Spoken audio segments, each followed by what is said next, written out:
2017도 8611반 교통방해, 집회 및 시위에 관한 법률 위반 사건이다. 이 사건은 국무총리 공관 근처에서 열린 집회에서 시작된다. 당시 법은 대통령 관저나 국무총리 공관 같은 주요 시설, 주변 일정 거리 안에서는 집회를 할 수 없도록 규정하고 있었다.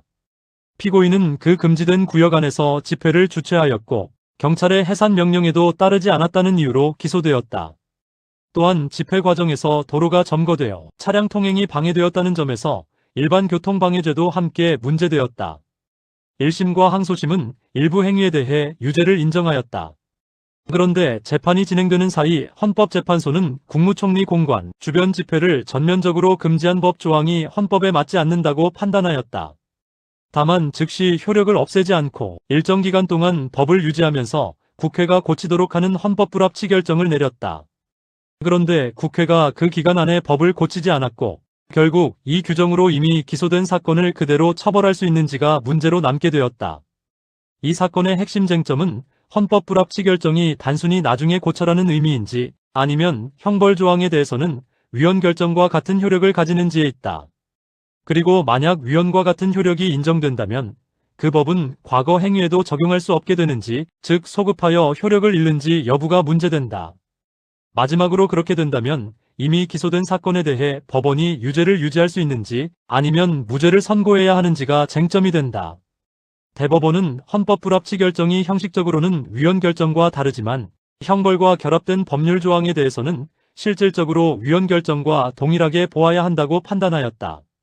특히 이 사건의 집시법 규정은 다른 처벌 조항과 결합되어 형벌 구성 요건을 이루고 있었기 때문에 그 헌법 불합치 결정은 결국 형벌법규에 대한 위헌 결정과 같은 의미를 가진다고 보았다.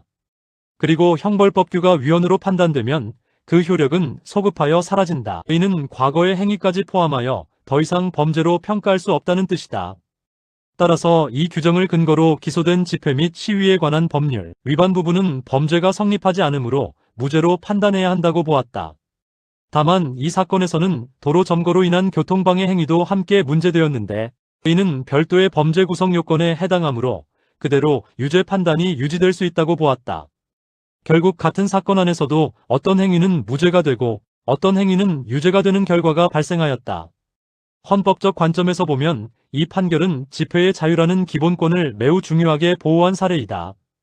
국가가 공공질서를 이유로 집회를 제한할 수는 있지만 그 제한은 필요한 범위 내에서 최소한으로 이루어져야 한다.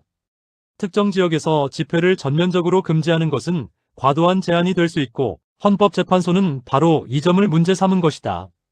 또한 위헌적인 법률로 국민을 처벌할 수 없다는 원칙을 분명히 하여 죄형 법정주의와 기본권 보장의 의미를 강화하였다.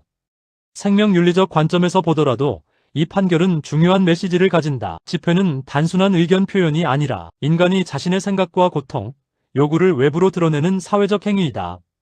특히 이 사건과 같은 집회는 사회적 참사나 국가 책임을 묻는 맥락에서 이루어지는 경우가 많으며 이는 인간의 존엄성과 밀접하게 연결된다. 국가가 이러한 표현을 과도하게 억제하고 형벌로 처벌하는 것은 개인의 존재와 가치 자체를 억압할 위험이 있다. 따라서 법은 질서를 유지하는 기능뿐 아니라 인간의 존엄과 자유를 보장하는 방향으로 해석되어야 한다. 결국 이 사건에서 국무총리 공관, 인근 집회를 이유로 한 집회 및 시위에 관한 법률 위반죄는 성립하지 않아 무죄로 판단되어야 하고 다만 도로를 점거하여 교통을 방해한 부분에 대해서는 일반 교통방해죄가 별도로 성립할 수 있다.